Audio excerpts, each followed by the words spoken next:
अखंड महाराष्ट्राचं कुलदैवत असलेल्या जेजुरीच्या खंडोबाचा चंपाषष्ठी उत्सव सुरू आहे आणि आजचा चंपाषष्ठीचा चौथा दिवस आहे।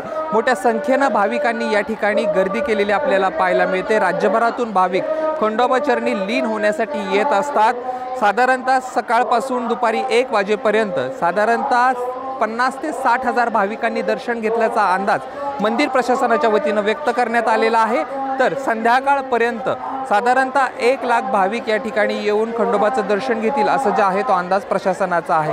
खरं तर नवविवाहित दाम्पत्य असतील किंवा कुलाधर्म कुलाचार करण्यासाठी मोठ्या संख्येने भाविक जेजुरी गडावरती या चंपाषष्ठीच्या काळात येत असतात। चंपाषष्ठी मागचा इतिहास असा आहे, मणी आणि मल्ल असे 2 दैत्य होते आणि त्यांचं खंडोबाशी युद्ध झालं। हे युद्ध 5 दिवस चाललं। 6व्या दिवशी खंडोबानी मणी आणि मल्लाचा संहार केला, वध केला आणि याच उत्सवाला जे आहे चंपाषष्ठी असं म्हटलं जातं। एकूण खंडोबाच्या 8 ते 9 यात्रा वर्षभराच्या काळात होत असतात, पण सर्वात महत्त्वाचा उत्सव जो आहे तो चंपाषष्ठी उत्सव मानला जातो आणि त्याच निमित्तानं भाविकांनी मोठी गर्दी केलेली आपल्याला पाहायला मिळते। मनसोक्त भंडाऱ्याची उधळण देखील भाविक या ठिकाणी करत आहेत आणि ज्येष्ठ नागरिक गर्दी एकंदरीत लक्षात घेता दिव्यांग आणि ज्येष्ठ नागरिकांना गडावरती येण्यासाठी मंदिर प्रशासनाच्या वतीने काही गाड्यांची व्यवस्था देखील करण्यात आलेली आहे, जेणेकरून दिव्यांग आणि ज्येष्ठ नागरिक जे आहेत ते गाडीच्या माध्यमातून गडावरती येतील।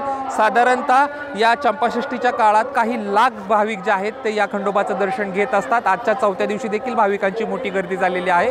सोमवारी चंपाषष्ठी उत्सवाची सांगता होणार आहे, त्यानिमित्ताने देखील मोठ्या संख्येने भाविक जे आहेत ते जेजुरी गडावर दाखल होत असतात। कॅमेरा पर्सन श्रेयस सह जयदीप भगत, ABP माझा, जेजुरी।